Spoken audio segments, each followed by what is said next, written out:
Hi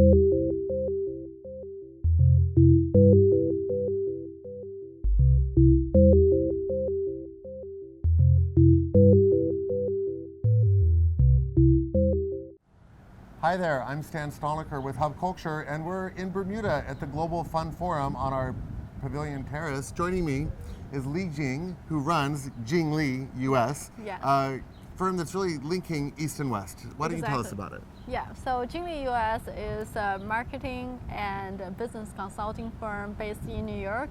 We're the bridge between US and China, especially in marketing, media, and investment. And we started in 2012, and it's really about, I think we created based on the need of the market. You're seeing now like China is the #2 economy in the world, and a lot of Chinese invest in the US and they have their kids study in the US.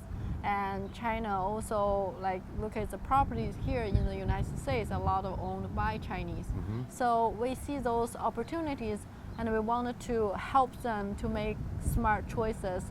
We also wanted to help the US businesses to connect with China, and that's really what we're about. We're a bridge, but we're also an advisory platform to help the two largest economy to grow together and to work together and to do more business together. That sounds like a big job. Yeah. What are Chinese investors looking for when they are moving internationally? There's several things, like Chinese investors probably a little bit different from American or other investors. Number one, they look for high growth. When we're talking about high growth, it's very interesting. What's the number? So generally, when you look at the hedge fund, or we're talking about in the high single digit, 8, 9%, or even 12%. And they need that because there's already high growth in China. So if they're going to move an asset outside, they need to see similar growth. Yeah. Right? So we're talking 20%, right. 25%, 30%. That's what they're looking for. So it's pretty high number. And if you do it right, I see some of the hedge funds, they do really well. They can outperform that number, but that's still in a small, portion. And the secondly, they want relatively safe, meaning the reason they want to invest here, probably because the investment environment, regulations, rules. So that's number two. Number three, I give this example. It's a Chinese investor. It's like dating, right? Dating in New York or America is the first day you sleep with each other. I'll say I love you, then bam, you divorce rate more than 50%. It's kiss and leave, that. Chinese opposite. They take them longer. Maybe it takes them 6 months to sleep with the Chinese, but then once they married and they're with you, they're for life. Yes, the same strategy is for the Chinese investor. It may take a long time to earn their trust, but once they do, and they generally stay with you unless you do something really bad, they stay with you. So that's three things about them. When I lived in Hong Kong, one of my favorite stories was somebody said to me once that the difference between China and the United States is a lot like a feather. And on the American side, they were given a feather and some ink, and they chose the sharp end of the feather, and they started writing. And in China, they were given the same feather and they chose the soft end of the feather and they brushed, right? And so you have a kind of softer, more nuanced view to things in China and in the US, and so sometimes it makes it difficult to compare. Do you find that that's true with your investors, or are they really looking for a global viewpoint that's the same either country? I think there are a lot of differences between US and Chinese investors, and especially I think in terms of investment strategies. Actually, I think a lot of Chinese investors, they are high risk tolerance. They have extremely high risk tolerance. The one investor said he had money in China with a large top investment bank. In 2 years, they lost 80% of the money. That's not normal, and generally, but that just shows that how much risk tolerance and someone may have. But on the other hand, we don't want that to happen. In 2 years, lost 80% of your asset or investment. So they're relatively here is maybe more conservative, but you get more like safer return. And also I think and I think a great thing about Chinese investors, when you look at those two, you live in Hong Kong, the culture. I think one of the most amazing things about I learned, because I grew up in China and then came here to study, and then I worked here, so pretty much half the time here in the U.S. and China. And what I learned is that this is a culture of saving. In China. In China, it's a great habit to save, preserve, be responsible. And in America, probably you see a lot more spending, like credit card debts and those and habits. So with a Chinese investor, you will see, generally great cash. They have cash preserved and ready to invest, and they have in real estate, all those. So you don't need to worry about them short of money or something. They're generally pretty good with that. Let's talk about the real estate side, because not only in the United States, but in London and other European markets, Chinese investors are having a great impact on kind of holding up the market. Right. If interest rates go up in the US and that causes the real estate fundamentals to change, what do you think will be the response from Chinese investors? Is it really more about getting the asset, or is it about the kind of short-term view of this is a good place to put my money now? With Chinese in real estate, first of all, real estate in generally, not to Chinese or American, Europe, is generally a longer-term investment. Well, there are flips, people flip houses, but generally it's a longer-term investment compared to like funds or money, bonds, stocks. Secondly, like with Chinese investors, when they do like buy a property or something, they generally would hold for long term, and even they don't live there, they may rent out or something like that. So I don't think the interest rate hike or something would really have an impact, because to them they're not looking to buy and sell in 2 years. They're looking to hold it, maybe have their kids live there, maybe to rent out, just keep something there. So I don't think this will have too much of the impact to them. And I think we'll continue to see a lot of overseas real estate purchase from the Chinese buyers, because look at the Chinese real estate market, it's already reached pretty high. And one of the billionaires in China, that he's known for real estate holdings. He already started to, a couple of years ago, started withholding his real estate holding in China. So you see that, and a lot of people doing the same thing. And this year, the policy changed in China that the government encourage individuals to own stocks. So that's part of the reason why it's only 6 months. You see Chinese stock market up like more than 100%, which is extremely. And now, look at the U.S. is like a single digit, and China is like.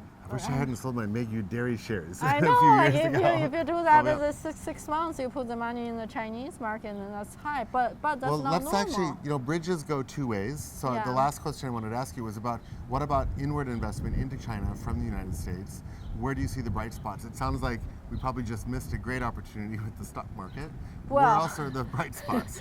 Okay, well, you missed that part, but at the same time, once something up that much in such a short amount of time, that's also like the unpredictability, like it's gonna drop significantly it creates a bubble-like effect. So I think this is a very sensitive area, but other area, I think in China there are a lot of, in terms of like energy, green, environmental, and also biotech, because China has a cheaper labor, still relative, and a lot of human like capital. That you can do like trials, and certain diseases, the bigger population you can test those patients on.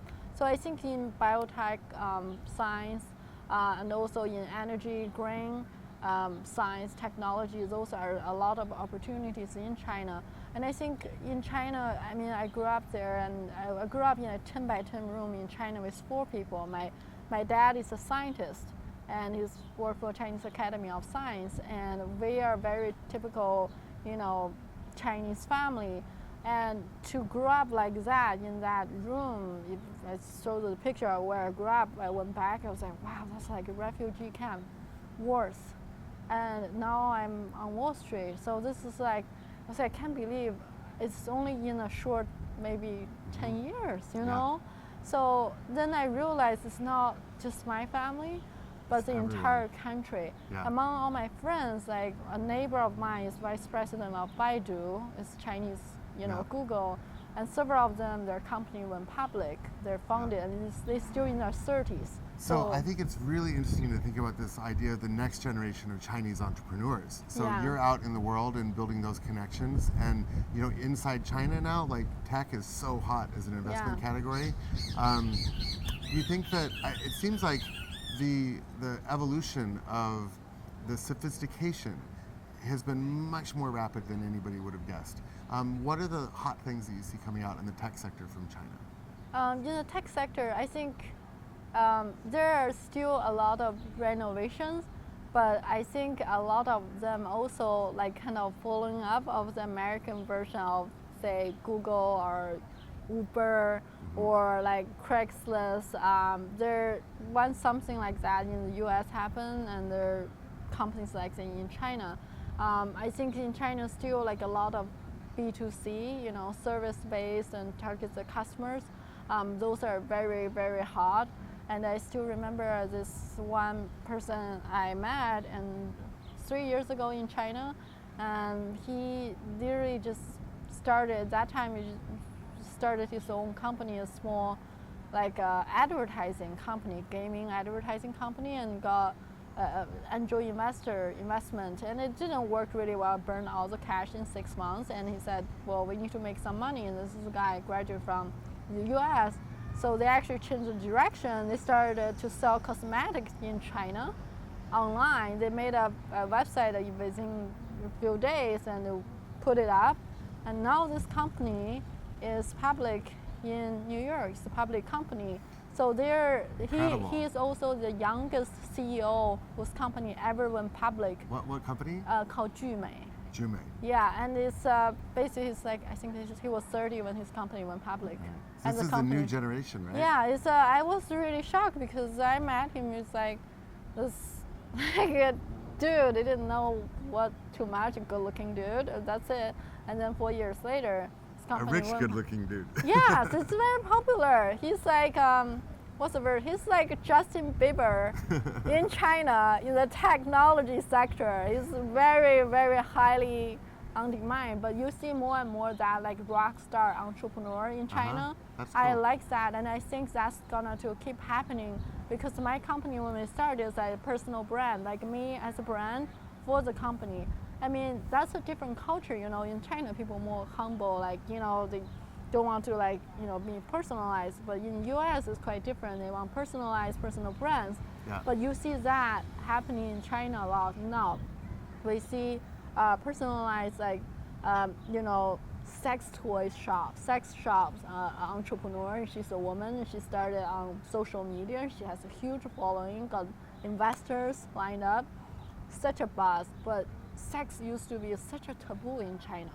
And then we have this, very attractive, like a female, like TV host, and she started a company, just do TV shows, and then she started a cosmetic company, and that company was bought by one of the public company here listed in the US.